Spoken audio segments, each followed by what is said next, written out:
Hello and welcome. Today we will be reading Youjo Senki, The Saga of Tanya the Evil, Volume 2 plus Ultra. So the front of the text contains a picture of Tanya with her right hand outstretched, and she has this maniacal grin on her face and appears to be laughing. She is wearing a German helmet and combat uniform with binoculars around her neck and a grenade at her waist and rifle slung over her shoulder. On the back of the text, it reads, "There's no rest for the wicked, especially if you are Tanya Degrichov. No sooner has she scored a major victory in the Northlands than an emergency breaks out in the South. Dakian forces are on the move, but they are so obviously inferior to the Empire's military that someone else must be behind the hostilities. Can Tanya figure out what's really going on while keeping her troops in one piece?" Now, on the first page, we have an updated map showing the Empire, hostile nations, various hotspots in disputed territories, and neutral nations. That is to say, presently neutral nations. On page 2, we have a black page that reads The Saga of Tanya the Evil. And then we have a fold-out page, which appears to show Tanya taking aim at an inferior opponent who is about to perish. On the back side of said fold-out page, we have a picture of Tanya in a red dress with a grim expression on her face, one of embarrassment and discontent. Oh, poor Tanya. Poor Tanya, dear. All right. Let's see. Next, we have another title page, The Saga of Tanya the Evil, Volume 2 plus Ultra, written by Carlo Zen, illustrations by Shinobu Shinotsuki, published by Yen On of New York State, United States of America. And then we have a page listing the credits. All right. The Saga of Tanya the Evil, Volume 2, by Carlo Zen. Translation by Emily Balistrieri. Cover art by Shinobu Shinotsuki. This book is a work of fiction. Names, characters, places, and incidents are the product of the author's imagination or are used fictitiously, and that would be a great deal of them. Any resemblance to actual events, locales, or persons living or dead is coincidental. Like hell. Youjo Senki, Volume 2, plus Ultra. Copyright C, 2014, by Carlo Zen. All rights reserved. First published in Japan in 2014 by Katakawa Corporation Enterbrain. English translation rights arranged with Katakawa Corporation Enterbrain through Tuttle Mori Agency Incorporated, Tokyo.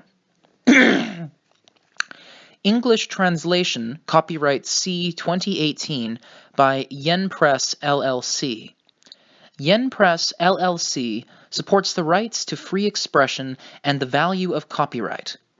The purpose of copyright is to encourage writers and artists to produce the creative works that enrich our culture.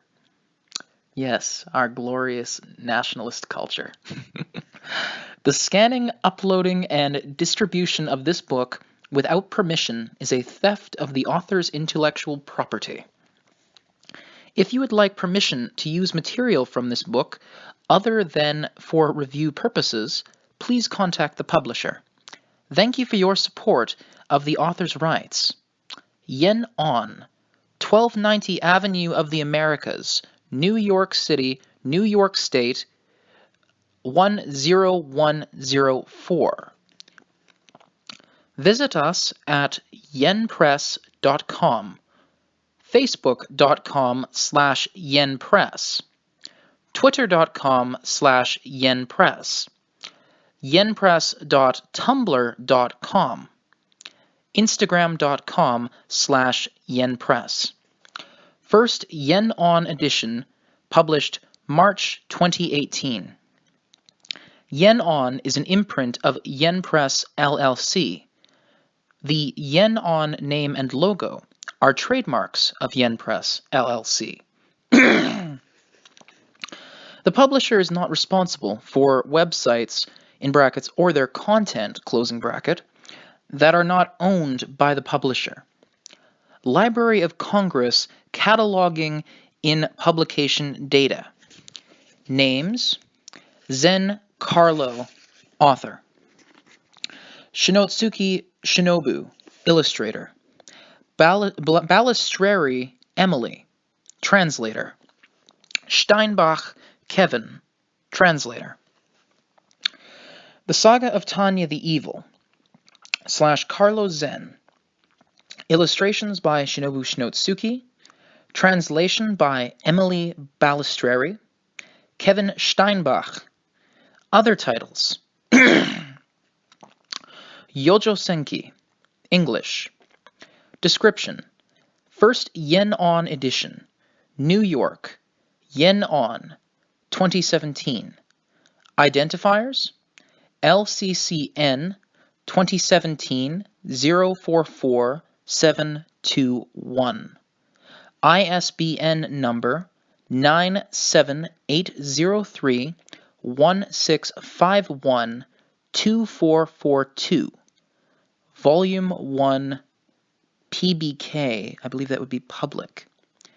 Classification: LCC PL 878.E6 Y6513 2017. DDC 895.63/6-DE23.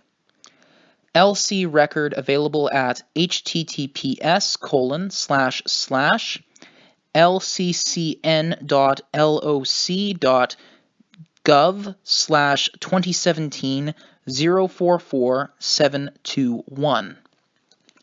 ISBN S 978-0-316-51246-6 in brackets paperback, 978-0-316-51247-3 in brackets ebook, 246-8-1097-531 LSC-C, printed in the United States of America. And thus ends the credits page. We have yet another title page in black on white. Sorry, in white on black. The Saga of Tanya the Evil, plus Ultra. Here we have 2 pages denoting a timeline for this text, and also the chapter titles. It says contents. Chapter 1, The Dakian War. Chapter 2, Norden Part 1. Chapter 3, Norden Part 2. Chapter 4, The Devil off the Coast of Norden. Chapter 5, The Devil of the Rhine. Chapter 6, Ordeal of Fire. Chapter 7, Preparation to Move Forward. And lastly, we have the side story known as A Borrowed Cat, as well as an appendix listing the mapped outline of history and an afterword. Chapter 1 runs from page 1 to page 45. Chapter 2 runs from page 45 to 97. Chapter 3 runs from page 97 to page 155. Chapter 4 runs from page 155 to page 227. Chapter 5 runs from page 227 to page 293. Chapter 6 runs from page 293 to page 357, and Chapter 7 runs from page 357 to 391. The short story A Borrowed Cat runs from page 391 to 399, with the mapped outline of history running from 399 to 405, on which the afterword is located. Chapter 1. The Dakian War. We begin with a quote. Modern war measures the obvious gap between developed nations and developing ones, with corpses. Quotation from A Review of the Dakian War by Hans von Zittur. September 24th, Unified Year 1924. Ransilvania Region, Tarau County, Imperial Army Field Maneuver Area. The first thing Battalion Commander von Degrichow asks about is the situation in the air. When the radio operator from command replies that they have no information about enemy air strength nor any aerial contacts at all, she cocks her head as if she can't believe what she's just heard. Her distrust is plain in her next question, whether their communications are in working order. But the operator assures her that both wired and wireless communications are functioning normally. They are even fully monitoring the Dakian FAC's contact channel. I'm not sure what an FAC is. I'm sure they will mention it at some point. The next moment, the personnel at command feel a chill go up their spines. Major von Degrichow is smiling, an intoxicated smile. An indescribable shock ripples through the room. No one knew it at that time, but if Legren had seen that expression, he would probably have smiled the same way. It is the smile of a ferocious hunter, and it contains the delight of a starved wolf eyeing its prey. That's right. She can hardly believe her improbable good luck, but logic tells her it's the truth, enveloping her in a burst of joy. Yes, this is what they mean when they say filled with emotion. It's no wonder she can't keep her lips from curling into a grin. The opportunity in front of her is that good. A battlefield entirely devoid of enemy air cover? Yes, a battlefield entirely devoid of enemy air cover. The significance of that is so luscious, so terribly seductive. How many officers, how many men, have yearned for relative imperial air superiority in Norden and the Rhine? Thanks to the complete lack of enemy air forces in Dakia, which is frankly unthinkable in modern warfare, complete supremacy is guaranteed. No hostile forces in the sky. I have to confess that never in a million years would I have thought the Principality of Dakia's military was this hopelessly incompetent. I want to avoid the foolish error of underestimating the enemy, but to think I overestimated them to this extent. They say any number of unforeseen incidents can happen on the battlefield, but I heartily welcome any that are this happy. Has there ever been such a fortuitous turn of heaven's will? Yes, the heavens are literally on our side this day. September 24th is only her birthday on paper. Still, this could be considered her first birthday present ever. Today seems like it's going to be such a wonderful day. I'm liable to start skipping around like a giddy little kid. Tanya's cheeks flush, and without thinking, she whispers, "Dear God, thank you for this once-in-a-million chance." In a normal mental state, she wouldn't even entertain the thought of parting her lips for such an utterance. It must be an expression of her tender feelings towards this command. The establishment of absolute air supremacy. At least at that moment in time, the only one who understood the significance of this was Tanya. That's why she shot off running with periodic little skips. And that entire scene played out where Lieutenant Colonel von Legren could see it, even as his face was still twitching from the report that 600,000 Dakian troops had crossed the border. Thinking of the dire effects this would have on the front, he wanted to bury his head in his hands. And so, when Tanya ran off with her unit's deployment orders in hand, apparently skipping her briefing, all he and some other personnel from HQ could do was stare after her as if the whole thing wasn't actually happening. Oh my god, this is beautiful. If someone asked what was lacking in the 203rd Aerial Mage Battalion, which had withstood being drop-kicked off a ridge in the Alpine Mountains as part of their extremely authentic training, Tanya would have immediately declared combat experience. Not that the need to further develop esprit de corps and continue training are insignificant issues, but their commander can't stand the fact that her subordinates lack a most critical baptism by fire. No matter how much rookies train at an exercise range, once stationed on a real battlefield, they are sure to muck up at least once. And that can be far too much.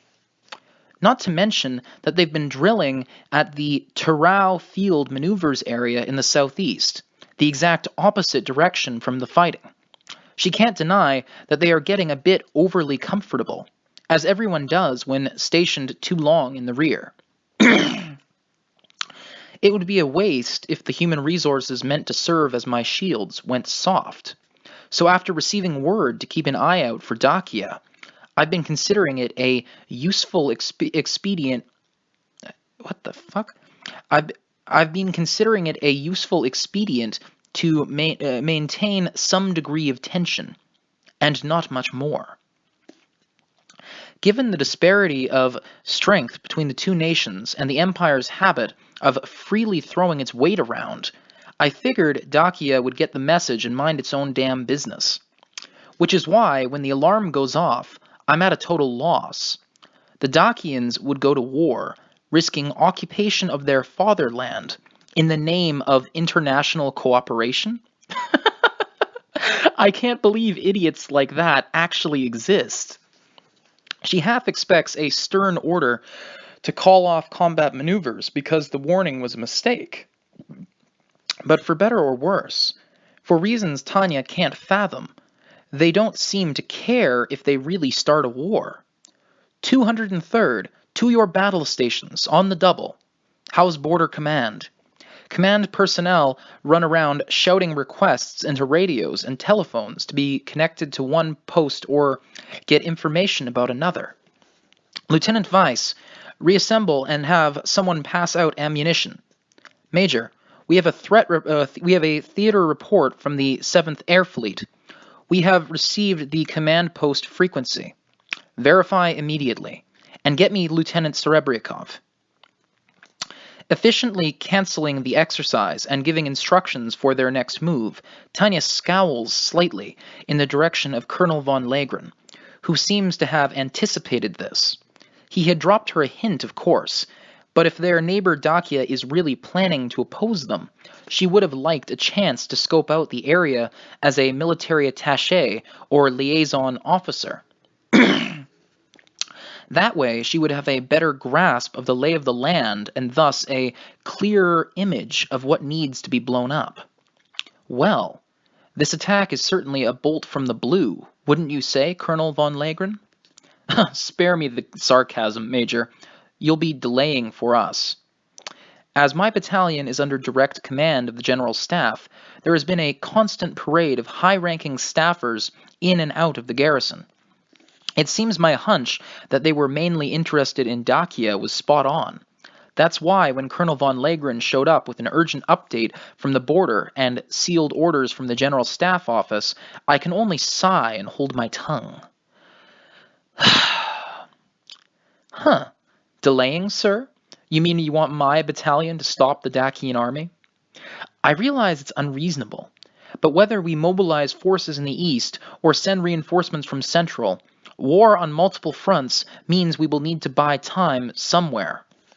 Her unit might be newly formed, and she may be an untested commander, but Tanya isn't about to be underestimated.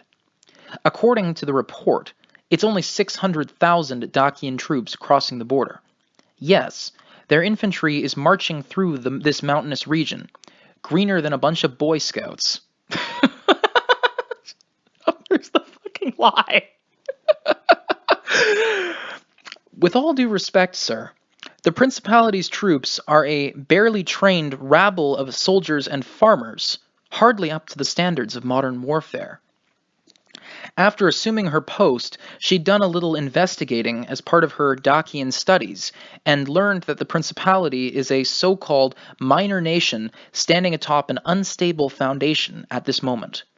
It may have a lot of soldiers, but Boy Scouts would probably be better prepared.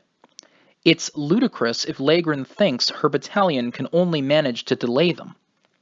Mobilize the regional army group? I'm sure 4 divisions assembled from the surrounding area would be plenty to trample them. My battalion alone would be big enough to repulse the vanguard, not just delay. Do you understand what you're saying, Major?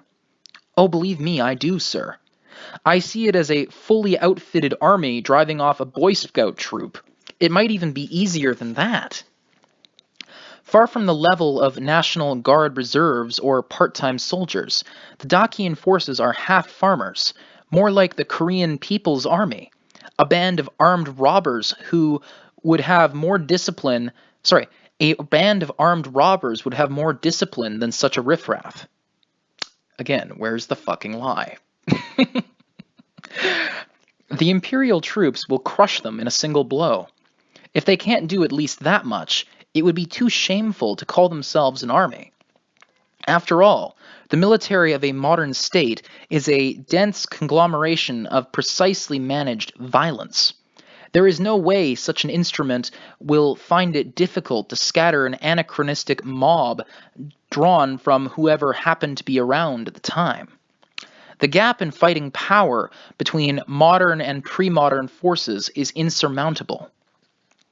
All of the sealed orders said was to take the most appropriate action to defend the border. All right, editor's note. Sealed orders. Secured sealed orders may only be opened in a certain place at a certain time or in a certain war situation. Delivered by an officer. All the sealed orders said was to take the most appropriate action to defend the border. Tanya had been authorized to act at her own discretion. In other words, she will be given free rein to do whatever she thinks is best. That is the minimum requirement of a commander, as well as the standard for all evaluations. Would a fully outfitted army run from a rough gathering of picnickers? Hardly. That would be an eternal blot on her record. Tanya would forever be a laughingstock in military history. Now that the mission had been given to her, the methods are essentially under the umbrella of her discretionary powers. That also means any failure would indicate a lack of resourcefulness on her part. Call me anything but incompetent. Colonel, before the Dakian forces crossed the border, was there any artillery fire or a struggle for control of the airspace? Well, no. If these were 600,000 federal or Republican troops with air support, there would be no shame whatsoever in calling for reinforcements, and that's probably what I would do. But such worries are pointless against an enemy who didn't bother with preparatory bombardment or securing air superiority. It's quite a pile of soldiers, but they are helpful enough to line up in a row for easy targeting. Experience is a great teacher, and these primitives are about to learn what a difference modern civilization makes. That should tell you something about who we are up against. I am going to bring the iron hammer of civilization down on these barbarians. We shall conquer the sky and teach them to fear mages. What? My battalion is a fully outfitted and properly trained military force. We will rout the lot of them. Modern warfare depends on national strength to a savage degree. Education, training, logistics. There is a world of difference in these areas between countries that are considered great powers and those that are not. History provides eloquent testimony about how undeniable this disparity is. I am going to drive these guys off conquistador style. Okay, conquistadors were basically the Spanish explorers and conquerors who took over Central America. They basically wiped out the natives through a variety of proxy wars and different means. Cortez was, I believe, the main general in charge of that operation. I'll probably add a note in the video and recording later. Continuing. The enemy vanguard alone is 3 divisions. You must realize this. On the map, the Dakian advances are represented by multiple arrows. The one penetrating the farthest into Imperial territory is supposedly composed of 3 full divisions, the elite corps, from the standing army. What a joke reality is. Seriously, it cracks me up. This vanguard is supposed to be our military's best, and they don't have any armored divisions or mechanized infantry, just plain old foot soldiers. It reflects on their nation's true strength, and it honestly makes me feel sorry for them. A competition principle, at its core, benefits the strong and crushes the weak. Still, this is the first time I've ever felt guilty that the fight isn't fair. Yes, the weak will be dominated by the strong. Nietzschean philosophy. This won't even be a battle, just a simple thrashing. I'll teach them what a real army and war look like. Nothing more than 3 divisions of amateurs, that's all. The conquistadors had horses and guns, but they still fought it out on level ground. We'll be shooting like mad from our 3rd dimension in the sky. So victory is assured. This is going to be a pseudo-atrocity that can only be described as a live fire exercise. So how far can we go? What? If the enemy's resistance is so fragile that we accidentally overextend, that could be a logistical problem. Now hold on, Major. Just what are you saying? Sir, I'm going to give Dakia some educational guidance. I intend to personally drive home for them the high price of a teacher we call experience.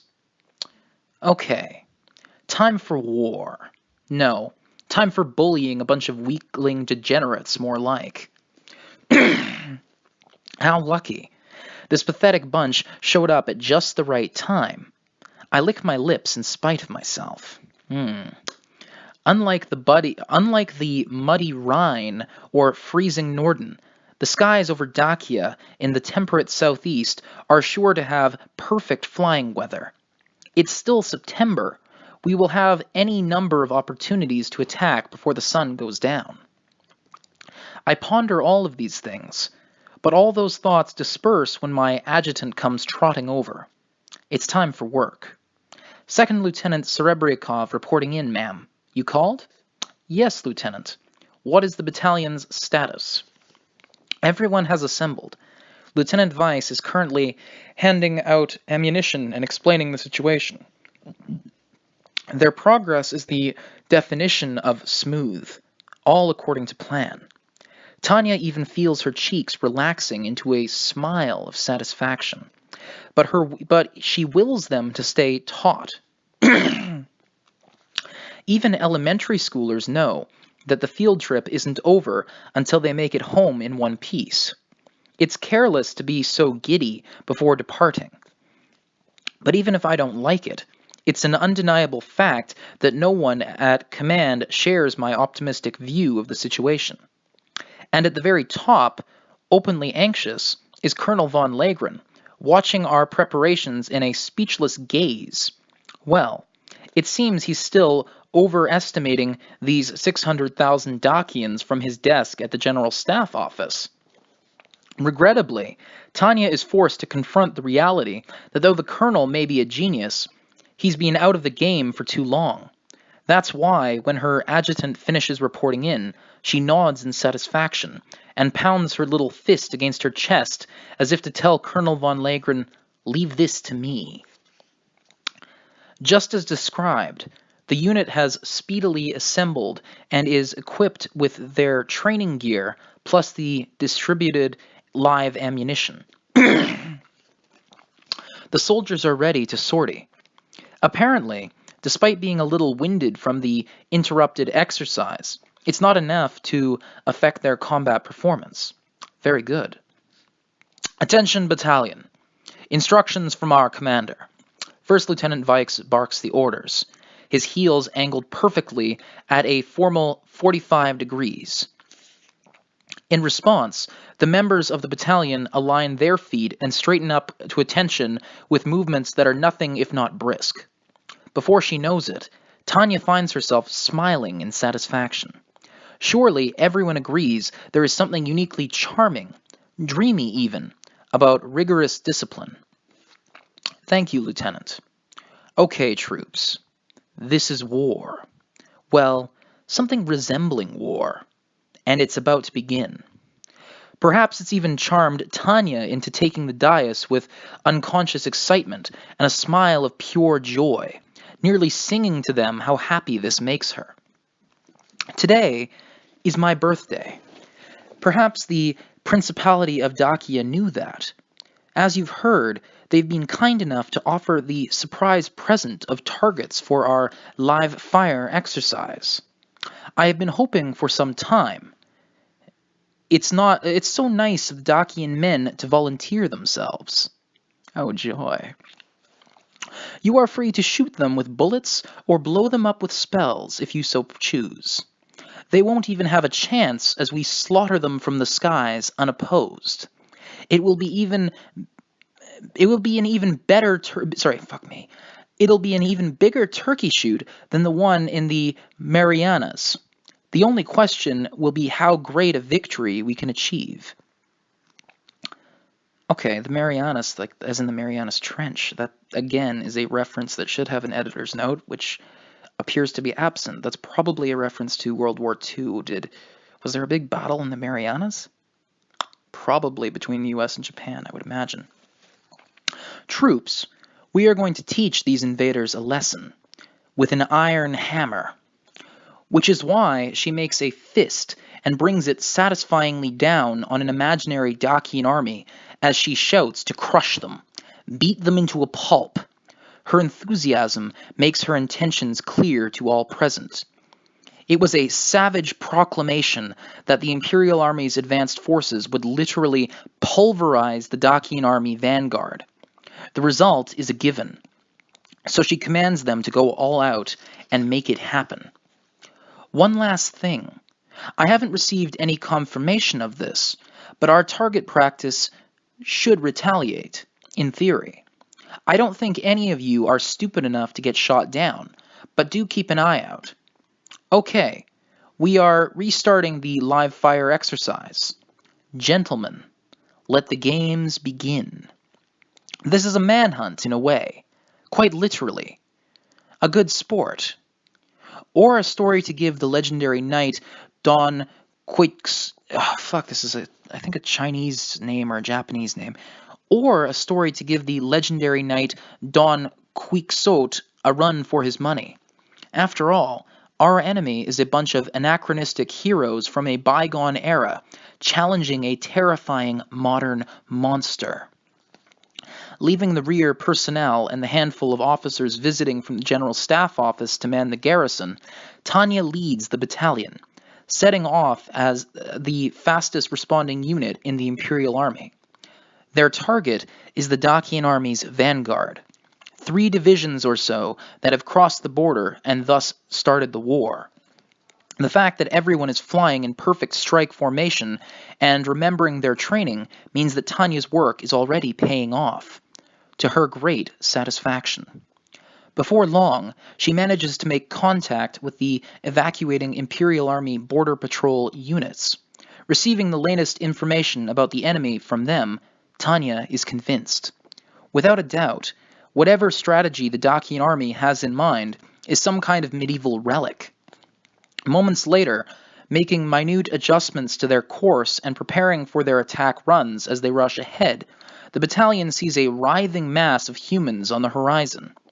How kind of them to wear brightly colored uniforms and pack together in dense formations. Their outdated military doctrine doesn't take magic strikes or aerial bombardment into consideration. They are at once splendid prey and a wasted mountain of human resources. What a pathetic nation. To have so much human capital, but be entirely incapable of putting it to good use. Anyhow, it is the Imperial Army's job to blow these youths away. So I'll leave the condolences for the sorrow of the widows and elderly to the Principality of Dakia's foolish government. Aconitum 01 to all hands. This operation is a go. Teach those fools the definition of war. The battalion is using an incredibly obvious textbook tactic for aerial mages facing ground forces, where 3 of the 4 companies attack from 3 different directions. That leaves 1 company left over, which is a great problem to have. Normally, the enemy would have direct support, and I'd send that company to fight for control of the air. But, if you can believe it, today they are simply extras. Company commanders, I am expecting you to follow your orders and show me good results. Understood, ma'am. I could save them as backup, but things are going so smoothly it hardly seems like I need them. The companies on the attack aren't even attracting any anti-air fire with their tight maneuvers. All the enemy ground troops can seem to do is panic as my mages lay waste to them from the skies. If all I do is watch, people might start saying I get paid to stand around. I'm stumped, Lieutenant. There's nothing for us to do. It's not as if I'm pro-war or a workaholic, but I do worry what other people will think if I'm the only one not being productive while everyone else is working. It has been 2 months since the battalion was formed, and it's clear to Tanya that the General Staff is keeping a close eye on how they are doing. There is a strong need to take aggressive actions and achieve appropriate results. I was bracing myself for a difficult battle. You're nervous about 3 measly divisions on a reckless, half-baked rampage? That doesn't sound like a veteran of the Rhine front. I mean, Major, it's 3 divisions. I don't mean to be presumptuous, but your sense of these things it's a little, how shall I put this? Oh, never mind. I realize that Lieutenant Serebrikov is at least a little bit right. I should use my words properly. This Dakian unit does consider itself to be 3 divisions. Is my adjutant's hesitation a sign of her apprehensions regarding my lax use of specialized vocabulary?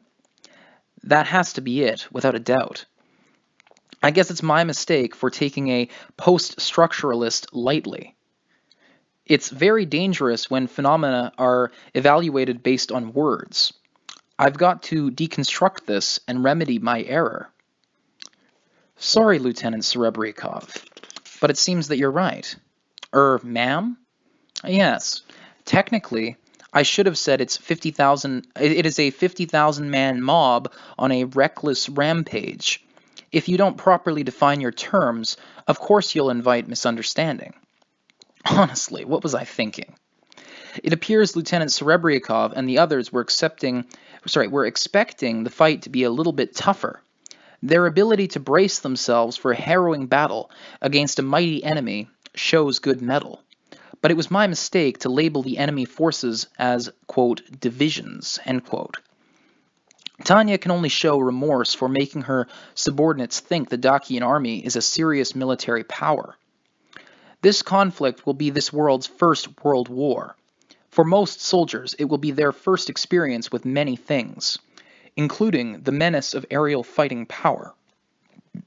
They are so caught up in 2-dimensional warfare that they have yet to understand the value of the sky when battles become three-dimensional. Okay, we should participate too. Command company, follow me. Let's poke at their leaders. That's why she wonders how this battle against opponents with no presence in the air could be any more one-sided. Lieutenant Serebrikov and the others' worries are starting to seem a little amusing.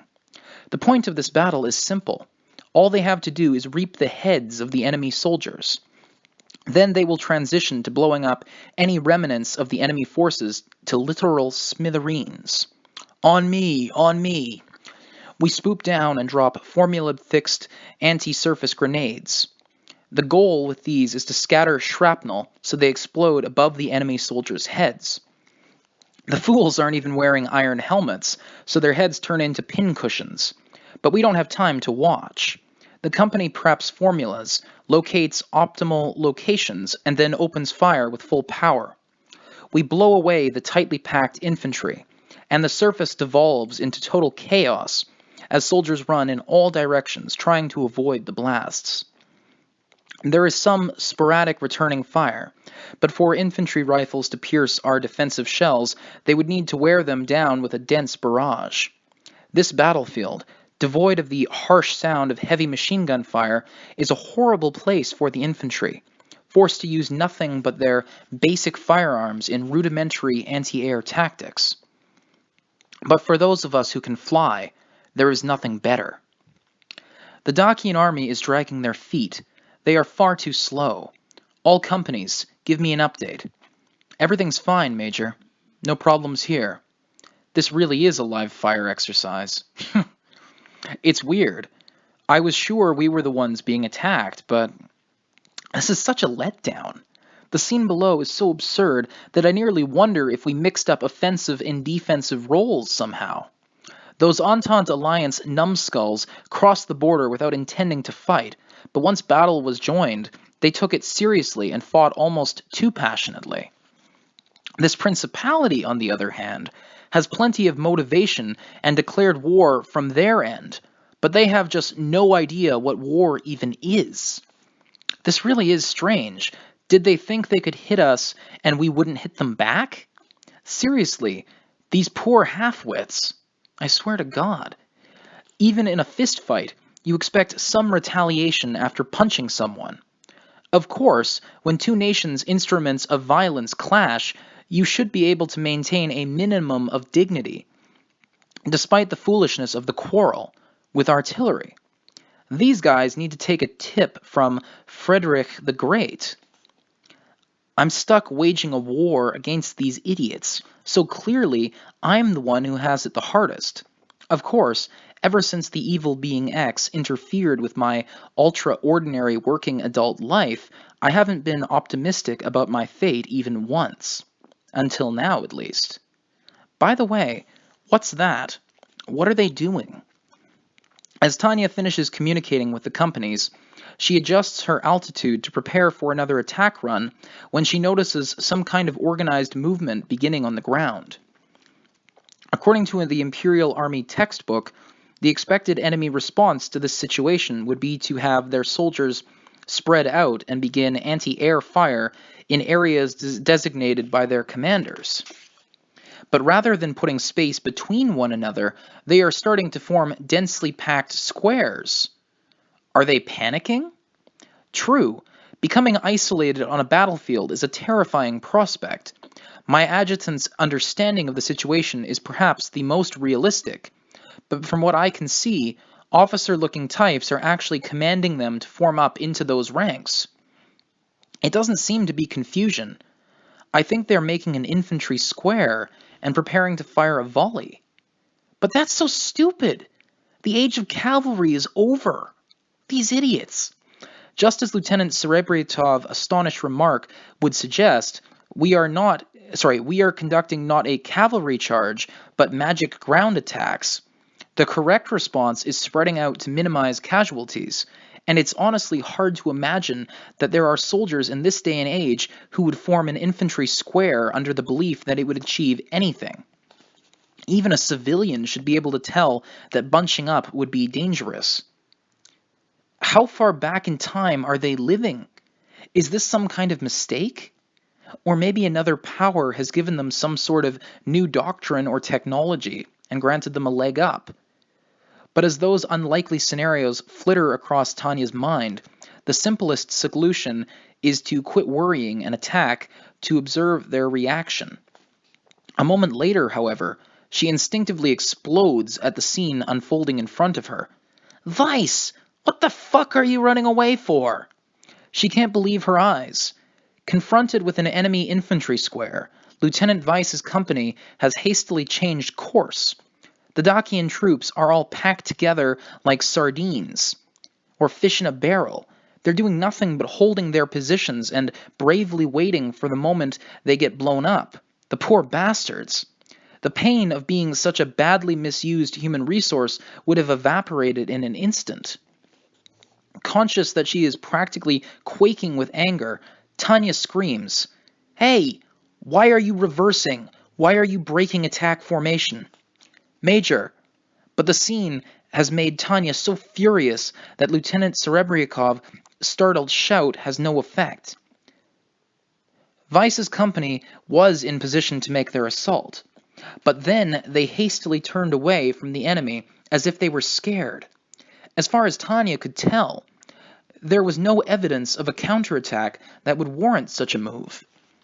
Her suspicion that they are fleeing before the enemy, the worst explanation possible, rapidly eclipses any other thoughts. Her men are spreading out and pulling back in the face of such a flaccid defense. The sheer spinelessness astounds her. Unaware that her teeth are grinding, she doesn't even hide the fact that she's lost her temper. "Lieutenant, go get the vice commander.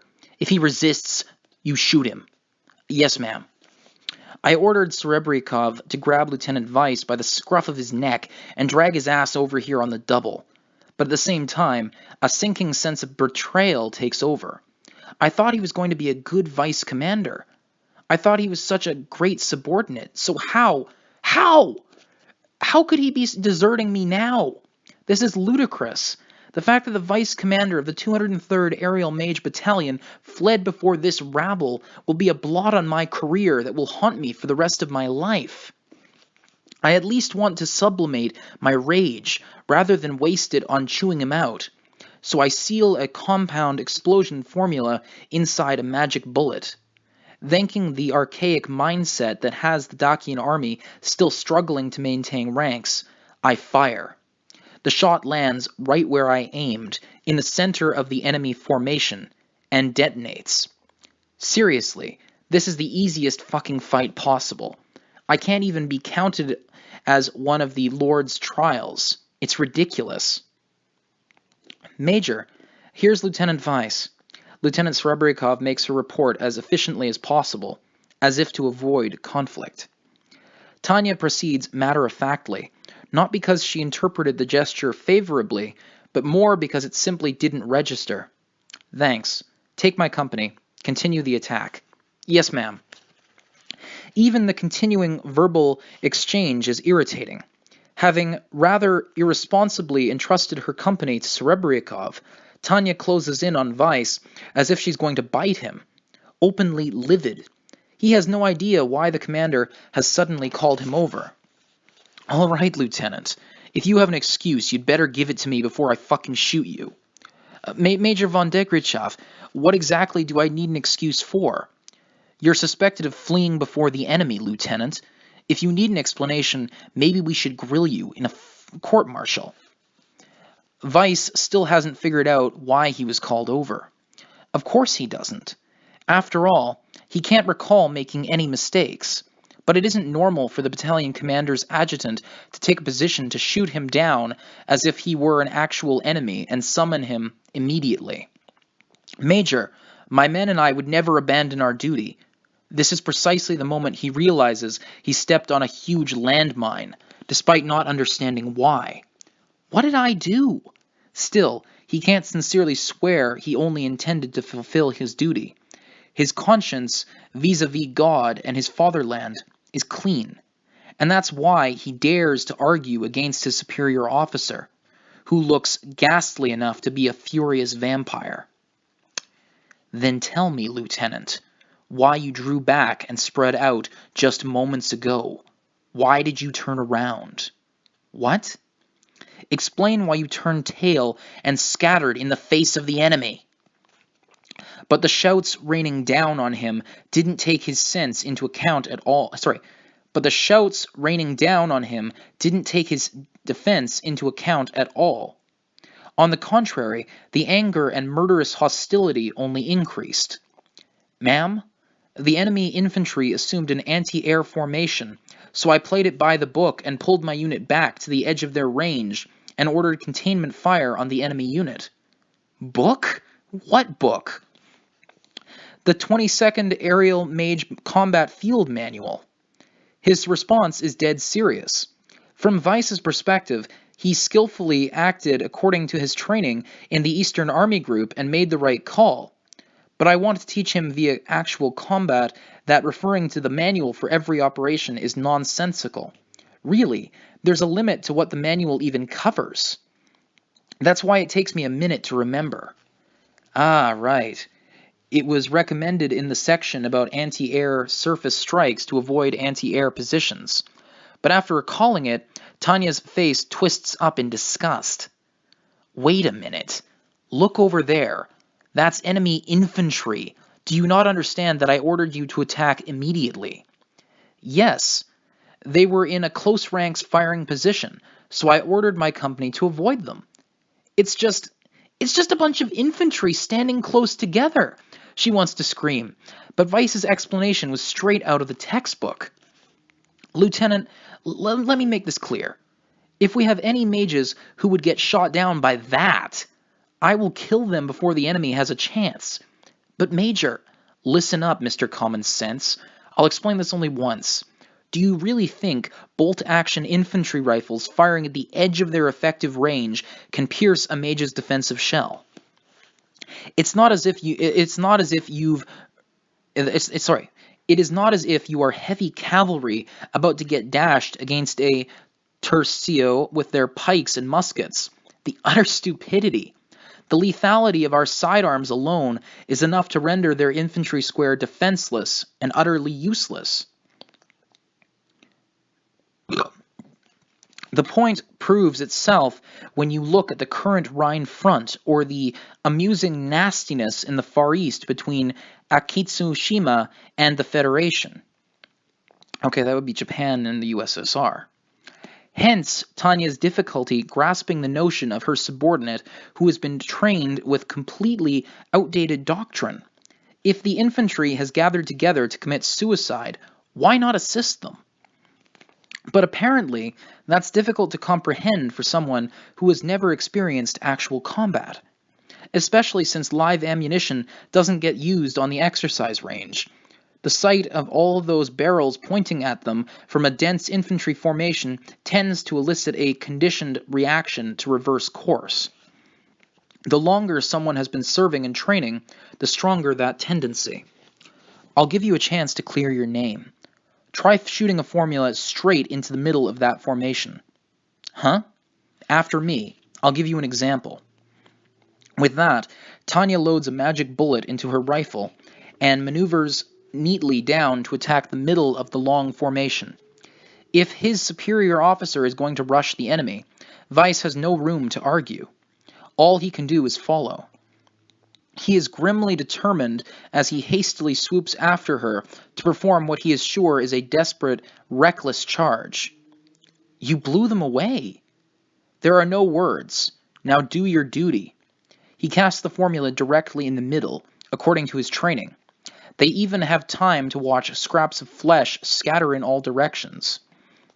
Whether the enemy could defend or not, surely they had some way of countering, is what most of the Imperial Army troops think. As Weiss is definitely in that camp, seeing Dakian soldiers who went to the trouble of bunching up with no plan get blown apart is an utterly novel sight, even on the battlefield. Major, my sincere apologies. Lieutenant Weiss, I'll consider your error the results of inappropriate training. I guess it's a good thing we're doing this live-fire exercise. Thank you, ma'am. Shit. I never expected there to be problems during such a simple exercise. The fringes of the Imperial Army are unexpectedly shaky. How sad. Up above, she breathes a sigh. She even misses what's coming over the radio reports for a split second. Tanya takes a deep breath and suppresses her emotions that threaten to blaze out of control. The reality is that the education and training for the new realities of war aren't reaching even the best soldiers, which means, unfortunately, that the Army's doctrine is failing to meet real combat situations. Okay, editor's note. Doctrine, in a military sense, pertains to beliefs about combat. In other words, the thinking behind employing each army's fighting force and the strategy, operations, and tactics involved. Of these levels, the concept of operations has been nearly forgotten, so be aware of the terrible tendency to discuss war as strategy and tactics. Also, even if you know the difference between strategy, operations, and tactics, the different hierarchy terms and hierarchy-like terms, it is still so easy to mix them up. Continuing. Which means, unfortunately, that the Army's doctrine is failing to meet real combat situations. I am forced to realize that apparently those in the rear don't understand the frontline experience. Or perhaps a better way to put it is they have failed to acknowledge the paradigm shift. Okay, editor's note. Paradigm shift. When phenomena inexplicable by the current paradigm, the current way of understanding things, pile up and we switch to a new way of understanding. For example, geocentric theory versus the heliocentric theory.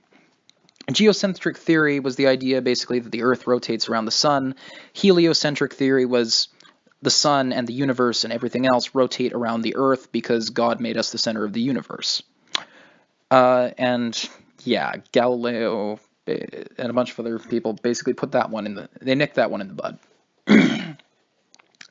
It's almost certain that most of the officers in charge of training recruits still fail to understand three-dimensional warfare. Veterans of the Norden and Rhine fronts have written reports on what they learned through combat to make anyone sick. Fuck, what? Veterans of the Norden and Rhine fronts have written enough reports on what they learned through combat to make anyone sick. But the people reading them are only interpreting the information through the old models of war. The implications are truly sad. The situation is far worse than I had ever thought, to the point where I feel disgusted. This is just tragic. The entire Imperial Army is failing to learn from even the instructor whose exorbitant fee can only be paid in blood and iron. Experience. Now I understand why General von Zatour and the other Service Corps authorities assumed the combat accounts couldn't provide enough instructions for the armies in the East and South, and wanted to create a unit immediately under the General Staff Office, partially just to advise them directly. The extravagant folly of lowering your guard in combat airspace to sink into thought. This kind of contemplation is only possible because of our overwhelming air supremacy. In a way, it would make sense to be happy we are winning, but there are a few problems on Tanya's mind that make celebrating impossible. Ma'am, we found their command post. Well, that's awfully fast. It's not a fake? Unbelievable things keep happening one after the other. Even Tanya never imagined there would come a day she would distrust her subordinates' reports this much. Yes, we have air supremacy and we are using leadership decapitation tactics, but does that mean the top brass of the enemy command chain can be exposed so easily? There's no mistake, Major. It is the frontline command. Is it the frontline command? Lower than that? If they could pick it out in this chaos, it had to be either a division or brigade command post. No, It's the headquarters of the entire invading army. What? Are you sure? For a moment, the words seemed to mean something inconceivable. Headquarters? Of the entire invading army? We intercepted an unencoded transmission. Conclusion? It has to be a basic form of disinformation. Even if they are panicking, there's no way even the lowest radio operator, much less a comms officer from their headquarters, would send information without encoding it. Then it has to be a fake message. No, ma'am, I understand why you'd say that, but everything we're picking up in this airspace is clear. Seriously? That's awfully hard to believe. But they aren't even limiting the signal strength. It may seem unlikely, but it could be real. Though the look on his face is half disbelief, he reports in a voice that can only belong to people who thoroughly understand their job. To put the incomprehensible situation into plain words, is the Dakian army attacking with only ground troops and sending unsecured communications from their headquarters for the benefit of the Imperial Army? Though Tanya just reprimanded a subordinate for relying too much on rigid common sense, she is plagued by it as well. Of course, her own sense is optimized, raised to a whole other level. I still doubt what he said, but when I use my orb to listen in to the signals, there is a huge convoy emitting unencoded transmissions in one spot. Lieutenant Weiss, bring your unit and support mine. Lieutenant Serebryakov, round up the company and follow me. Roger. Just in case it's a trap, we make sure to secure a route for rapid withdrawal as we approach. I have Lieutenant Weiss's company get into position to support our advance. And with their overwatch covering our backs, I have my company begin aerial maneuvers for reconnaissance in force. Presuming the enemy will fire a volley, I consciously thicken my defensive shell. I enter the enemy's range knowing that in addition to the Type 97, I can boot up my Type 95 in a worst-case scenario. I'll get shot at. The possibility was on my mind. So, of course, I had imagined a number of shots from the ground. Of all the ridiculous, that's why I shout in disbelief. Surely even the sloppiest army can manage to defend their headquarters. In stories, even dictators and corrupt commanding officers diligently make sure their immediate surroundings are guarded. But no one is shooting at us. How disappointing. Gentlemen, are we not at war? Is this lot an actual army? It's good that things are going smoothly. There's no doubt about that. But in war, nothing going according to plan is a given. Even if I thought it would be possible to repulse these invaders, I never dreamed things would go even better than anticipated. To think we can storm the Dakian army headquarters without even falling out of assault formation and face zero resistance. We didn't accidentally attack a tour group visiting the Empire, did we? If so, that would be a major accountability mess. The situation is so unexpected that I murmur something uncharacteristically silly. It wasn't funny enough to be a joke. My apologies, ma'am. It was an error not to check with immigration first. Next time, we'll make sure to consult with them.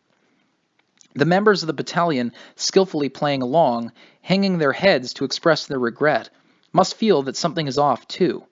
If this is all we're dealing with, it'll seem like I subjected them to hellish training for no reason whatsoever. Seriously, these enemies are so easy, I'm going to get mistaken for a sadist. That's why, when we descended to capture the field headquarters, its flag flying prominently despite the danger, Tanya is so confused that she fires off another rare joke. Yes, excuse me. Are you the tour leader? The Empire humbly apologizes for the trouble we've caused. Embarrassingly enough, Imperial Army Border Patrol thought you were an army. She mimics her subordinate's humorous motions, lowering her head and then bowing slightly in the direction of the pathetically wailing, panic-stricken enemies. A silence falls as everyone in the tent is rendered speechless, but the next moment she abruptly delivers some stock greetings with a cheerful smile. Welcome to the Empire. What is the purpose of your visit? May I see your passport? Do you have a visa? Oh no. The silent Dakians have probably frozen in response to the bizarre circumstances. But as their brains start to reboot, they finally begin to process what is going on. In all the confusion, a fully armed little girl has attacked them before they even realized, and is now engaging them in a game of pretend immigration inspection. Cut the crap! The officers were all wearing so many decorations a sniper would have known who to aim at first. This girl is toying with us. Realizing that, one of them leaps at Tanya.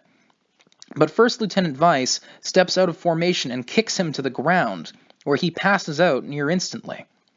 Problematically, judging from his decorations, he's the most senior officer present. In a way, this is actually the first thing that hasn't gone according to plan. And how about the rest of you? Would you like to enter the Empire as prisoners? If they surrender, Tanya will have no choice but to treat them as regular prisoners of war according to international law. Driving off 3 divisions is easy, but feeding that many prisoners would be really hard. Just the thought of the additional burden it would put on logistics is dizzying. Still, as slaughter isn't one of her hobbies, she advises them to surrender. At least, that's what she's doing from her perspective. Preposterous! As if the Dakian army would ever surrender. This is a waste of time. Shoot everyone except the general. Sadly, they didn't understand. But she's happy to give the order to fire. The rest is fairly straightforward. Her company of mages conducts a close-quarters battle against a company's worth of command post personnel. Taking on mages at close range with little more than pistols is suicide. Before long, the outcome that will no doubt be printed in Dakian textbooks is reached. They eliminated their targets without a hitch, and the tent is filled with fresh corpses. Like a gang of burglars, Tanya's company is snatching up every document and apparatus they can find and cramming them into their rucksacks. The papers and high-ranking prisoners, albeit few in number, will be good souvenirs for the general staff. Set a booby trap. Yes, we'll put it by that head. At the same time, before the disorganized Dakian soldiers realize that something is amiss with their headquarters, Tanya has her troops leave a little parting gift for them too. The head of that officer we propped up is going to explode. No doubt it will be very effective against these guys. A bit of a crude move, but also a classic. And the tactic has been in use for so long because it works. Rigging a corpse with a booby trap. It's a huge blow to morale, and we can also inflict casualties on any enemies who come to rescue the HQ personnel. Pretty good return for a low-cost investment of time and effort. If only there were a pamphlet about group sightseeing tours. Lieutenant, do you have any paint? I'd like to make an immigration stamp. Hey, don't play with the corpses. Take this war seriously. Tanya raises her voice slightly to warn her soldiers, who seem to have relaxed with the path to victory so clear. This isn't a game for kids. Her troops have to remain vigilant. It's understandable why tension is low, but they had best stay on their toes. If she loses any men in this joke of a fight, it'll be a failure worse than useless Italy getting driven off by Ethiopia. It'll never live it down. Yes, that's right. In I think it was either World War I or World War II, Italy lost a war to fucking Ethiopia. Worst failed colonization attempt ever. That said, when Tanya flies up to look down on the scene, she is plenty satisfied with what she sees. The Principality's army is still marching in ranks down the road, and the 203rd Aerial Mage Battalion is assaulting them from every direction. The fragility of an army without any aerial or magic support, combined with the virtually insurmountable gap between modern and ancient military technology and strategy, have resulted in excellent achievements for the Imperial Army. Gaping holes have been blasted into the Dakian army's formations, and personnel who have fallen out of ranks litter the ground. It'll take more than a few hours to reorganize this chaos. After all, we have succeeded in mowing down the command personnel responsible for stepping up and taking charge of this mess. And even if the next in command makes every effort to get the army united again, this is the chaos they'll be up against. There is no way for them to regain control. The only way the overwhelmingly inferior Dakian military can hope to hit us hard is by launching a sneak attack with blitzkrieg tactics. Sending unsupported infantry to attack the Empire is incompetent enough to give Sending unsupported infantry to attack the Empire is incompetent enough to give full of shit Gucci in Imphal a run for his money. Who the fuck is that? Full of shit Gucci in Imphal. And where the hell is Imphal? If any Dakian officer can get this army back on the march by tomorrow, they deserve medals. Lieutenant Weiss, is your unit assembled? Yes, Major. What about the remainder? It seems he's about to ask, shall we mop them up? And Tanya just barely manages to control herself and not burst out laughing. All this guy wants is to rack up achievements, even though he only just wrapped up his first battle, and he played it entirely by the book. He's eager enough to mention the necessity of increasing their success. He is excellent material. Our air fleet has been deployed, yes? That's why she softens up when she poses the question. You could say the key to making things go smoothly is searching for positives. Before, she was critical of his actions, but no more. That's the trick to managing personnel in the army. Yes, the 7th Air Fleet is underway and should arrive momentarily. Then let's leave the cleanup to them. We're advancing. Yes, ma'am. Where are we headed? Weiss's brisk response is proof that he's at least somewhat soldier material. It seems like he'll perform his duties with more sincerity than I anticipated. If I can use him, I need to use him well. The capital. The capital, ma'am? Yep. Tanya senses that she's mellowed out quite a bit as she gives him a magnanimous nod. Have an escort take the injured and prisoners and withdraw. You can choose who to send. Yes, ma'am. No one sustained even minor injuries, though. So, in that case, what would you like me to do? Oh, that's right. When he pointed it out, I realized that it's hard to imagine sustaining any casualties in this kind of battle. Well, it's not like I assumed that there were any. It was more to be considerate. Or perhaps force of habit? Though I'll eventually have to admit that I've been just a little intellectually lazy. Tanya has grown used to the weight of her rifle. So is this just making mountains out of molehills because she's nervous about commanding a battalion for the first time? If that's the case, I need to compose myself better. A leader shouldn't dampen the mood for no reason. All right, then. Have the ones who are the most exhausted go. This is going to be a long advance. Yeah, send some of the newer officers who just had their first battle back to base. May I send one platoon from 4th Company? That seems reasonable. I'm leaving it up to you. Weiss actually makes fairly good calls on things like unit management, and Tanya has come to trust him during their time at the garrison. Peacetime company commanders aren't worth their salt unless they can properly lead their subordinates. Whether he turns out to be a decent wartime company commander or not depends on his experiences going forward. I just hope he grows. In any case, at least one of my hand-selected war maniacs has the right skills and spirit for battle. With his measure of common sense, I have no complaints about making Weiss my right-hand man, and I'm eager to have him contribute to my security. Well, I guess I should just keep using him and see how things go. Okay. With that settled, now we can push farther. Lieutenant. Yes, ma'am? Farther. Even farther. Let's see how far we can go. You never know until you try. But for now, we should enjoy our bonus level. With that thought, Tanya smiles in amusement. It's the smile that chilled Colonel von Legren to the bone. She grins from ear to ear in celebration of their continuing advance. Now, onward, onward still, schneller!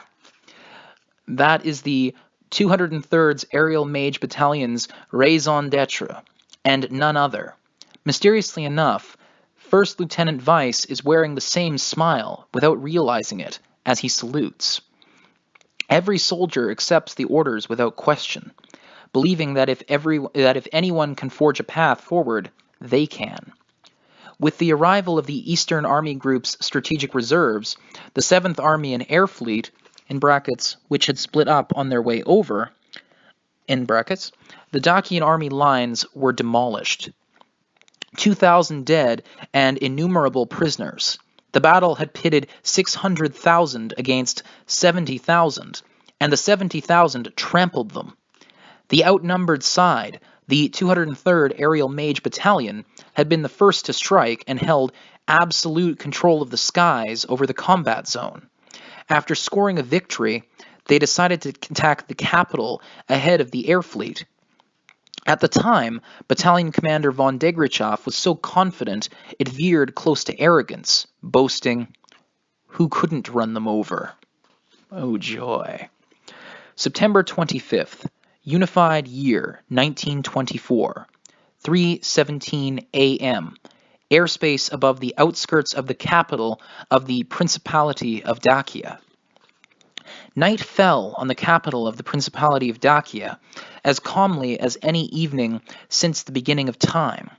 The people, roused by a certain excitement that accompanied the start of the war, had chattered boisterously, alcohol in hand, with great and senseless fervor. But by this time of night, every place had quieted down, and most had gone to bed. This could be called a nice, quiet, and peaceful night. Cloud cover is limited. Visibility is good. A slight southeasterly breeze is blowing, but it isn't so weak that gun smoke wouldn't disperse. The only tiny smudge hidden in the night is the 203rd Aerial Mage Battalion. This is the first night attack on a city in this world. That said, the mission actually isn't very difficult. The one who whispered is the battalion commander, Major Tanya von Degrichow, who is leading them from the head of the formation. If there were a photograph of her to capture the moment where she gazed at the city with a gentle, elegant expression, it would prove the aptness of her alias, White Silver. Soaring peacefully, she enjoys being able to proceed through the starry expanse without trouble. But inside her are thoughts incongruous with the beauty of the night, the upcoming turbulent attack. It would be fun to burn their targets down. A night incursion on the enemy capital that hasn't instituted a blackout. This will be as easy as flying in parade. As expected, though, still astounding, granted, there is no aerial or magical interception, not even any anti-air fire. The fact that Tanya can't spot a single artillery battery improves her mood even more. Of course, although it's only in the realm of possibility, there is a non-zero chance that the whole place is full of hidden gun emplacements. But if they make such careful preparations, why would they let enemy soldiers into their capital in the first place? Ultimately, if the Dakian military takes air combat so lightly, I can't imagine they'd have the wherewithal to construct any elaborate firing positions in their capital. Ultimately, what convinces me is how brightly lit the city is. The electricity and gas are illuminating the place so well that I wonder more than once about the possibility that the lights are decoys. On a battlefield, that nonchalance is a regular occurrence in its own way, but it's abnormal at the same time. When she thinks that she might be able to teach them the concept of a blackout, she even fancies herself a bit enlightened. I'll teach these damn fools a lesson through some experience. Sometimes I wonder why people would bother teaching the unwise, but now I understand. Behind Tanya's broad grin are pity and contempt. The satisfaction of channeling those emotions into a lesson by means of kicking their asses is ever so unique. Education, huh? I see. Becoming the instructor known as experience and collecting a hefty fee in blood isn't such a bad gig. I guess it's sort of like being one of those Meiji period foreign government advisors. Oh boy. The job is simple. Give the poor principality first-hand exposure to the difference between us in modern war, civilization, and national power. Payment will be made in whole by the Imperial Army. This is a sophisticated enterprise where everything, down to each individual round of ammunition, is made possible by the cordial consideration of the Imperial Army General Staff. Oh, so this is what it's like to understand something once you try it yourself. Bringing the light of civilization to barbarians is clearly my sacred mission. Ah, I see why there are people who confuse differences in culture and civilization with racial superiority. It's far too alluring. And most of all, it provides this horrible sense of omnipotence. But that's not good. Tanya regrets the thought a bit and wisely admonishes herself. If there's one thing I won't resort to, it's interpreting everything through the lens of God. That would interfere with my personal raison d'etre. So I definitely can't do that. Well, I guess it's fine to believe in a sacred mission when I shoot Being X. Anyhow, I pause that train of thought for the moment, like in a video game. And then Tanya flicks her flashlight on and off while whirling around to call her commanders. It's almost time to move. The munitions factory is shining so brilliantly, it seems to be trying to turn the darkness into day. Even from our distant position, the bustling energy of the works is apparent in one area where they are putting all their efforts into shell production. We have nearly reached our target. You called, Major? We found our target as planned, and you can see it, right, Lieutenant? Over there. Honestly, I can't believe a weapons factory like that is unguarded. Honestly, neither can I. This might sound arrogant, but that's what Tanya says, although she scoffs as she continues. It would probably be more accurate to say that she bursts out laughing at the enemy's foolishness. Their way of thinking is stuck somewhere about a century in the past. They seem to still be living in 2 dimensions, ignoring the 3rd dimension in the sky. The Dakians only know of an absolutely flat war. What a splendid concept. How stupid can someone be? Thanks to that, I have it easy. Their ineptitude really is wonderful. Any enemy of mine is free to let their intelligence atrophy. Tanya feels she should be genuinely happy about their enemy's stupidity while celebrating the favorable circumstances. Actually, we should probably be impressed that their factory is operating 24 hours a day. Thinkers of the Enlightenment would be delighted to find them so industrious. Though he was wincing a bit as he agreed, First Lieutenant Weiss knew what he had to do as Vice Commander to clear his name. Noticing that he's trying his best to restore his honor, Tanya adjusts her evaluation of him and decides he can be trusted with assignments. Anyway, I think it's good that our job will be easy, Major. Then, not one to betray expectations, Weiss offers his opinion. A vice commander who can make their own calls, but also affirm their superior officer's judgment, despite their lack of experience, is surprisingly hard to come by. Having selected Weiss as her deputy, it is a relief that Tanya seems to have an eye for talent. This is a great opportunity to attack. Shall we? At the same time, her adjutant, Second Lieutenant Serebryakov, is giving some cause for concern as she is starting to sound a bit impatient, perhaps due to her opportunities on the Rhine front. I've been teaching her how to wage war, but not how to navigate its rules. Tanya has only received short, intensive officer training, so even if there are no issues with the way she led her subordinates, it may be necessary to pay more attention to the legal side of things. Lieutenant Serebryakov, we're not such brutes that we would ignore the laws of war.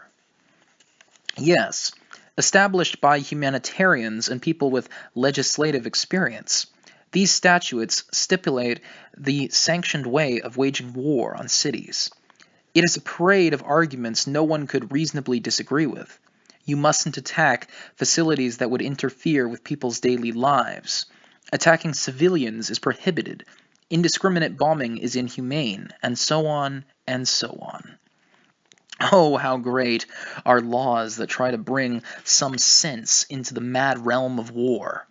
They are worthy of respect. If we can do this sanely instead of like maniacs, humans are honestly wonderful. Long live humans. If there's a problem, it's that many of the laws are just slightly impractical, but poorly conceived laws are still laws to be followed.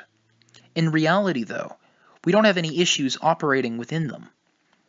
What with murky scopes of application and interpretation difficulties. Most laws can be handled simply. At least we don't have any problems this time. Please excuse the error, ma'am. Let all units know that we are only destroying the arms factory. Hey, put out an evacuation notice. Broadcast on the International Distress Channel, according to regulations. The enemy arms factory is obviously a military facility. It isn't baking bread or generating electricity to assist people in their daily lives. Nothing like that. Even if someone wanted to insist to the contrary, there is no such thing as a peaceful purpose for ammunition. We could argue about that. I strongly disagree with that statement. Well, maybe the warm-hearted humanitarian Mr. Molotov would be making bread baskets. Editor's note. Molotov, a Soviet diplomat, Stalin's Minister of Foreign Affairs. He once proclaimed that even in wartime, non-combatants should be protected and that they have the right to be free of starvation. In retaliation for dropping quote-unquote bread from heavy bombers on Finns in war against Finland, Soviet soldiers got to taste special Molotov quote-unquote cocktails. Now that is a friendly, well-mannered relationship between two civilized nations. Molotov cocktails are basically an improvised hand grenade, sort of a napalm device that basically consists of typically a glass bottle, kerosene or either kerosene, gasoline, and sometimes other similar products, although I believe diesel fuel and what's the word I'm looking for? That powder that you use for when you're putting it in a washing machine, a clothes washing machine, detergent. Yeah, so if you mix detergent and diesel fuel, or detergent and gasoline, you get sort of like a liquefied petroleum jelly kind of thing that's basically napalm. And you take that in your glass bottle, and then you stick a little piece of torn cloth in there as a wick, and you light it, and then you throw it at the enemy. It explodes. It spreads the flames everywhere, and the flakes basically make it so that it doesn't flow as much. It'll literally stick to clothes, to skin, and basically burn right through them. Very grim, very cheap, very effective. Continuing. Where was it? Here we are. Well, maybe the warm-hearted humanitarian Mr. Molotov would be making bread baskets. Still, that's no problem. It would be their fault for making bread baskets in a facility so easily mistaken as an arms factory. But Major, if we do that, we'll lose the element of surprise. Lieutenant Weiss, common sense says that fear is justified, but you're thinking a bit too straightforward. It seems Tanya's suggestion that they conduct their attack in line with the rules dictated by international law is completely lost on her subordinate officers. We came this far in secret only to reveal ourselves? The same questioning look is on all of their faces. Their expressions share a common type of soldierly doubt. They don't have any question when it comes to carrying out their military objectives, of course. The one who was selected for that character was the battalion commander, Major Tanya von Degrichoff herself. In other words, me. Even if I try to put the blame on someone else, I am the only one responsible in the end. For a split second, I wonder if I made an error in gathering these particular subordinates, but I console myself with the thought that they are magnificently loyal imperial soldiers who obey orders even when reluctant. Tanya opens her mouth to instruct them in a stately manner. Lieutenant Serebryakov, issue the warning. Order an evacuation according to regulations. You want me to do that? But in the next moment, Serebryakov asks a question without any deep meaning that unintentionally highlights Major von Degrichoff's acumen as a specialist. It's enough to make her sick. Yes, the warning is only a formality, so less believable is more desirable. In that case, the cruel reality is that Tanya figured Lieutenant Serebryakov's slightly unsophisticated voice would sound less reliable than the hard, soldierly tone of Lieutenant Weiss's.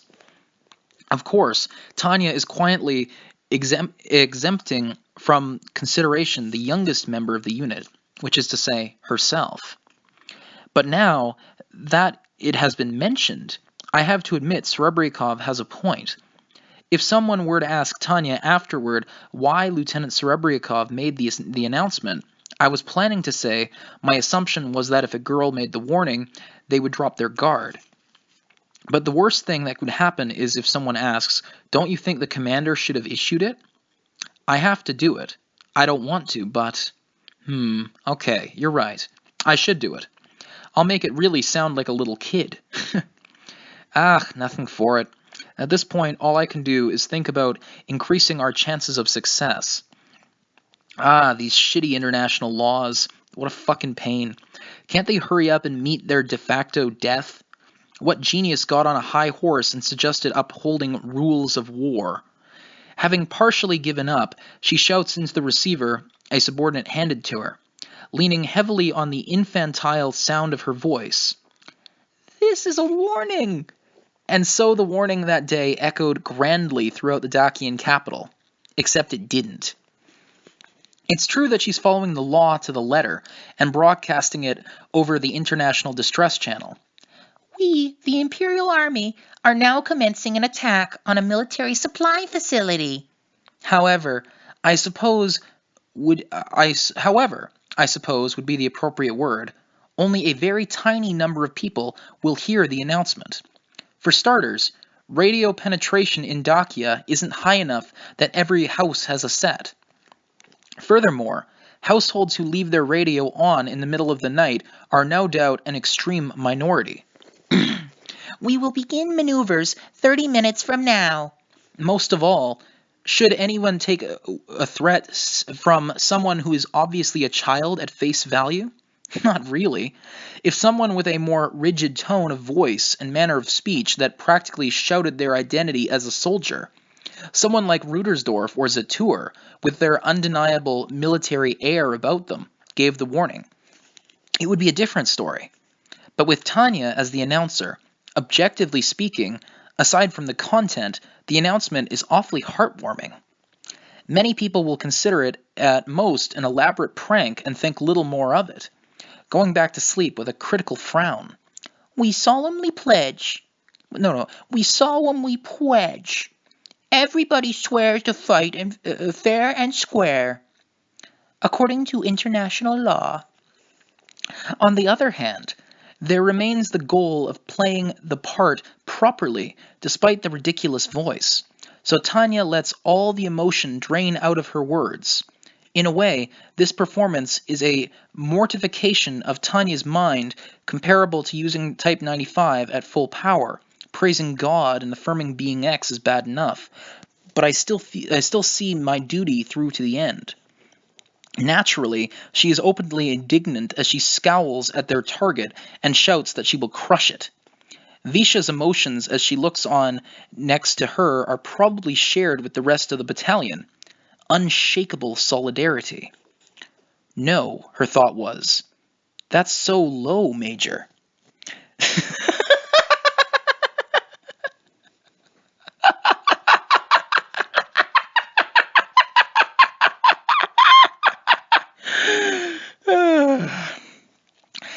Tanya finishes reading the warning in a voice appropriate for a child of her age. No matter how you think about it, the only appropriate explanation would be some kid's prank. Anybody would think so.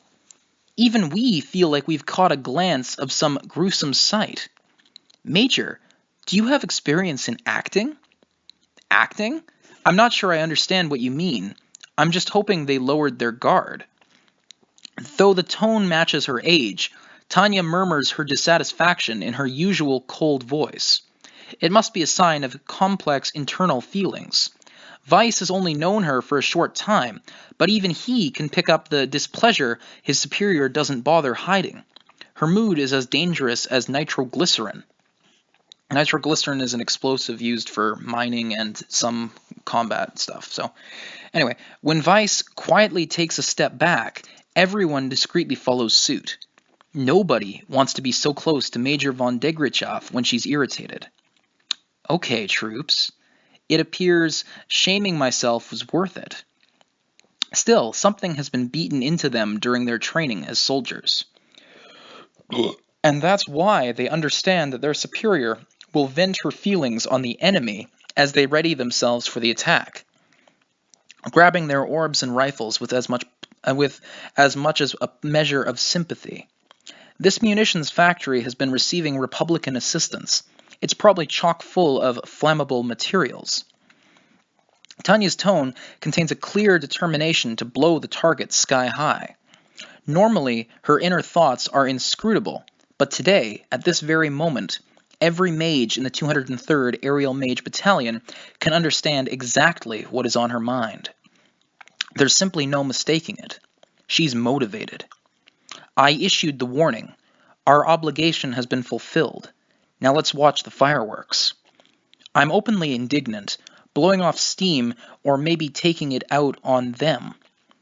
The expression on Major von Degrichow's face while she casts an extra-large yet precise formula and conjures a long-range projection formula is a mixture of intoxication and anger, all indicating very real danger.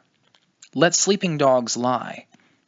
Since no one has interfered, she is able to turn her undiluted fury on the enemy. Let's educate them in the name of God. That murmured remark informs her unit how serious she is. I will manifest the power of God on this earth. Their commander continues constructing an extra-large disaster. Deploy formulas. Look sharp, observers. Deploy formulas. Target Carbarius Arms Factory. Or Foundry, rather. All companies, match your timing to Major von Degrichow. Not wanting to fall behind, the commander of each unit shouts and several long-range attack formulas are cast. Normally, any attacker leisurely launching this slow formula in the middle of a battlefield would end up pummeled by anti-magic artillery or picked off by enemy mages on patrol. But if the enemy is even slower, then that's a different story. Deploy formulas. Fire! We loose a volley of long-range explosion formulas cast by a 48-man augmented mage battalion. That power and range requires more magic than usual, but this time at least, it's the optimal solution. No one interrupts. No one even notices. The formulas rain down on the target so easily the mages are almost disappointed, and the spells explode on impact with the factory literally filled with ammunition. 16 direct hits, the rest are close. If we can do that with long-range formulas, then I can't complain. Tanya nods in satisfaction. Then, just as Weiss is about to say something to her, it blows up. The flare is so dazzling, even the mages are blinded. Despite having anticipated the blast, the light fills the quiet night with naked hostility. The roof of the factory, blown skyward, seems to fall in slow motion, and the Dakian capital has been jolted awake by a glare that lights up everything for miles around. There go the secondary explosions. Then a quiet, satisfied remark sums it all up. Tamaya! Huh? That's just an exclamation. Don't worry about it. She turns around and appraises the scene with a deflecting remark about the fantastic sight. I've got to hand it to Dakia. Not only did they help us with our live fire exercise, they even arranged for a post-training fireworks show.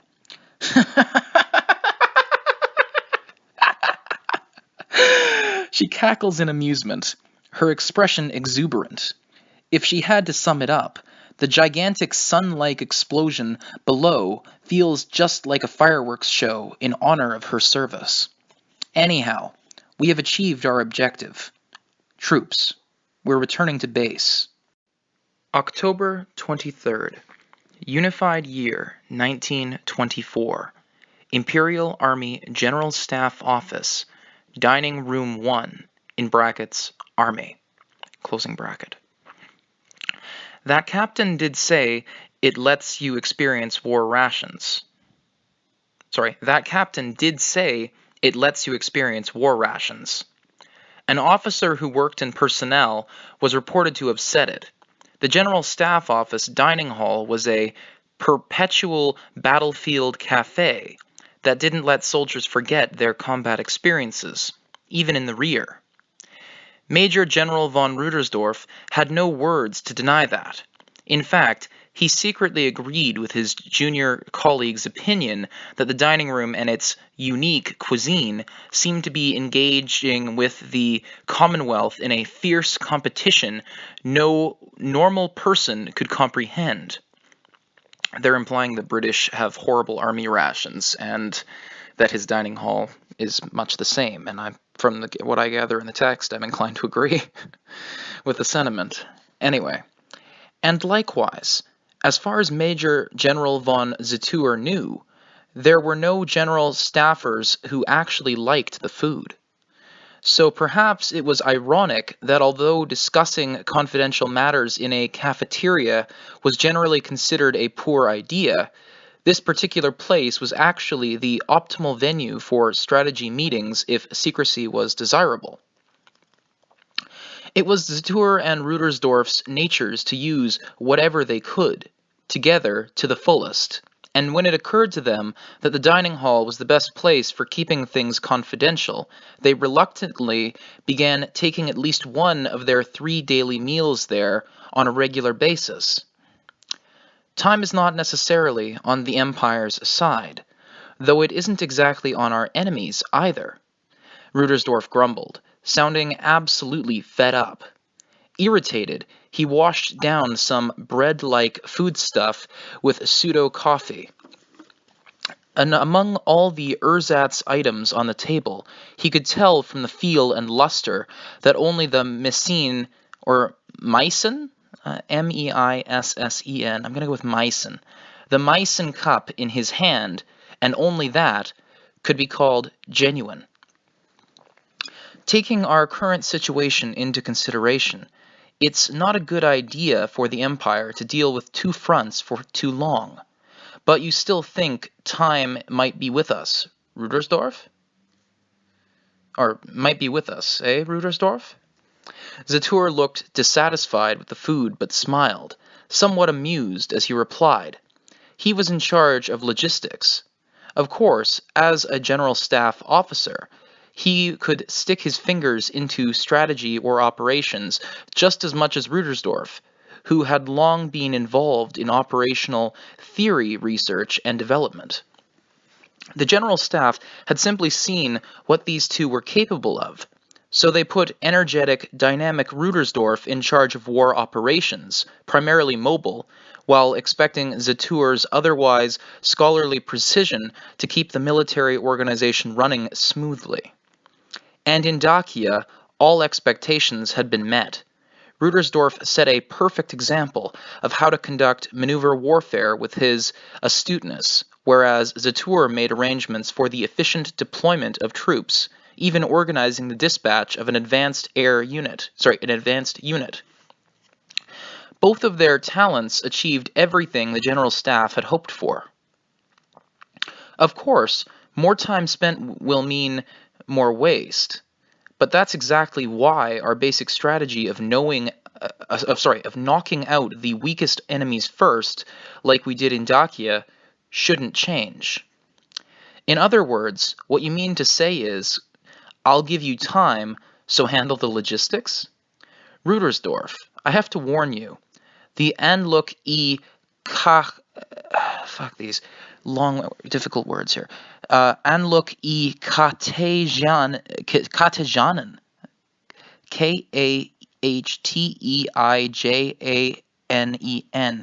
Anluk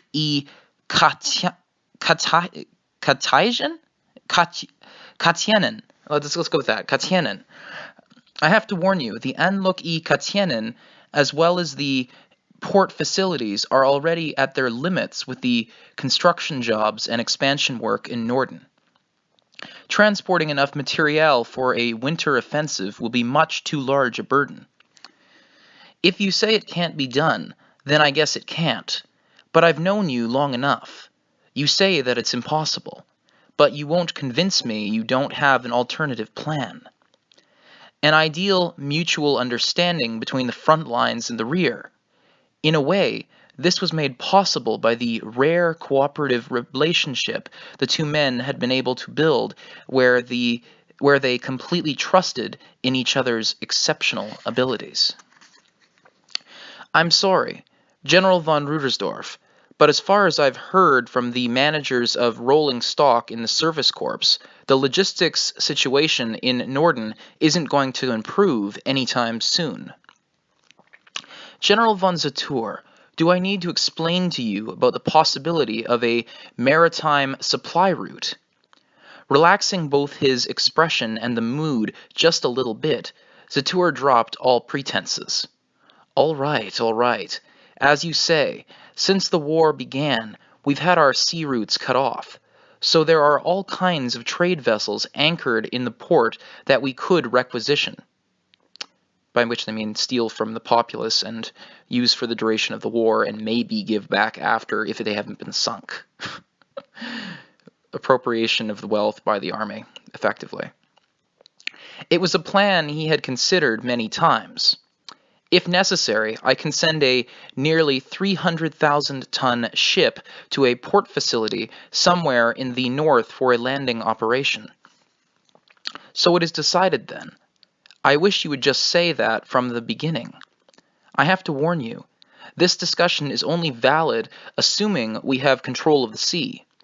I'll put up with a skirmish or two, but I'm not keen on the idea of losing a unit and a ship for the chance to gamble on an amphibious operation far behind enemy lines. Zatur frowned slightly. He was more worried about the possible losses than he was about the potential success of the operation. It was true that the Empire currently had a glut of ships because the sea lanes had been tenuous since the war started. There was a chance they could solve their supply and operational issues with them. But put another way, the Imperial Navy had nothing but vulnerable sea lanes, so would they really be able to protect their supply lines? That was the risk they faced. As long as that was the case, maybe they could use the narrow straits near the Empire. But they had no choice but to be pessimistic about the idea of establishing a major supply route. You worry too much about supposed losses. Even if it is a bit of a risk, getting behind Entente Alliance lines and cutting off their communications would crush them. Rudersdorf's reply was almost carelessly optimistic compared to Zatur's strategic concerns. Despite the deadlocked front lines, the substantial gap in national power left the Entente Alliance on the brink of collapse, just like Dakia. In other words, Rudersdorf's take on the situation could be criticized as an oversimplification, but if the Imperial Army could seize a region in the rear the same way their soldiers had trampled Dakia, even the Entente Alliance would collapse on its own.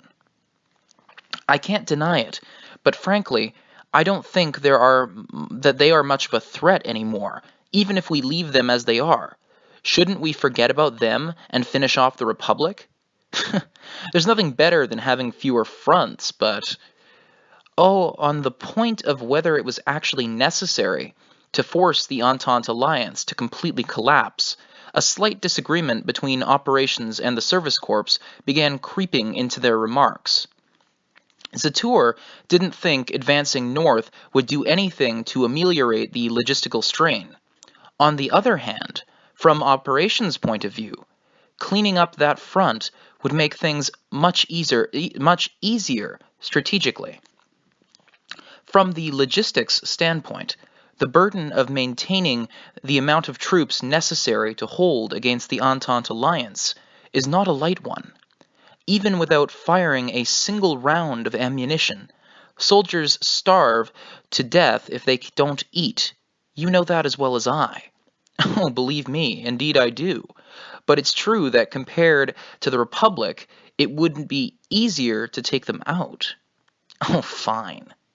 In the end, both men had clear criteria for how to optimize the instruments of violence known as state warfare, while not losing sight of their greater objective. An operation could be undertaken if it didn't strain logistics too greatly, and if it gave them a chance to shrink their active fronts. Given the fact that in those operational terms there were no issues with gaining control of the rear in the north, Zatour agreed to draw up an attack plan. If we are going to attack, I would like us to consider the Osfjord. The Osfjord? It's too heavily defended. It's situated inside that narrow bay, but I'm pretty sure they have a few coastal gun emplacements. The city of Oz is the main railroad hub.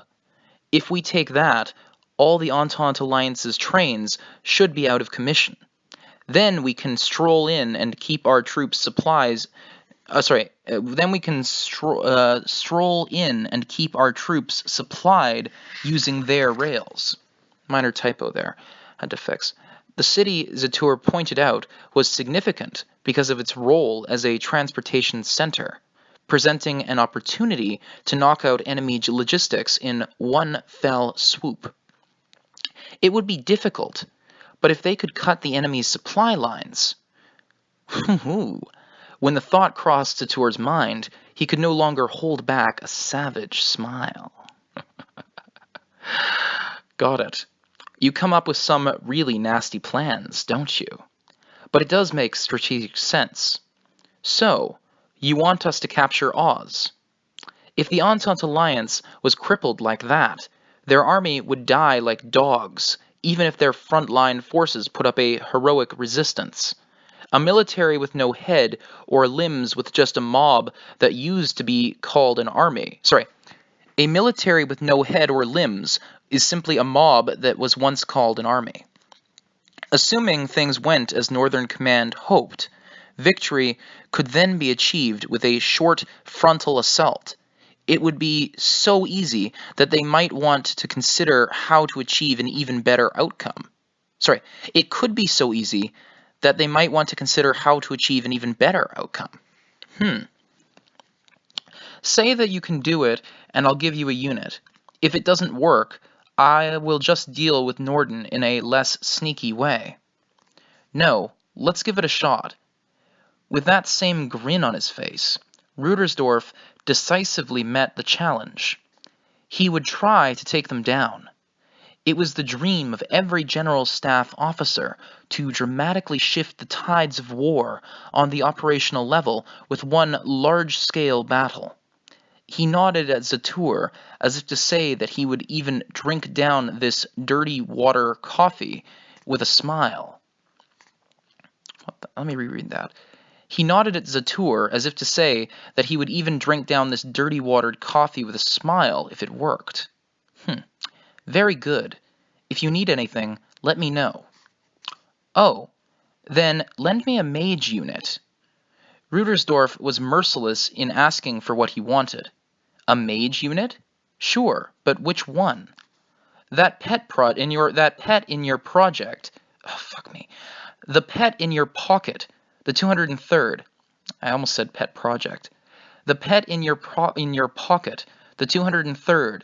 I want you to let me use the troops that performed so well in Dakia. That battalion is quite a handful. Are you okay with that? The pet in Zatur's pocket. They were a dauntless combat unit that had waged impeccable maneuver warfare in Dakia, and had even bombed a weapons factory. Not only that, but they were an augmented unit equipped with cutting-edge gear from the technical arsenal. When Lieutenant Colonel von Legren had reported on their training progress, he insisted with undisguised shock that there was no unit in the Empire that could hope to match them. That'll be fine. Besides, I believe the commander has combat experience in Norden. It is reassuring to have someone who is even a little familiar with the lay of the land. The 203rd's commander was said to have a distinctive personality, but if she had to be sorted into the groups useful or not useful, she was certainly a part of the former. That made her just the type that was ideally suited. That made her just the type that he could afford to push hard as a game piece. All right. I'll make the arrangements right away. Thanks. Here's to the hope that we win. A glass was raised and clinked in a toast. Then here's to the hope the food here improves. The return toast made them both wince. I think the war will end first. You're probably right about that. Though grimacing, they stayed faithful to the basic soldiering principle of eating whenever a chance presented itself. That said, neither hid the fact that they would rather dine elsewhere. And thus ends Youjo Senki Volume 2, Chapter 1, The Dakian War. The next chapter shall be Chapter 2, Norden. Thank you for joining us, and have a wonderful day.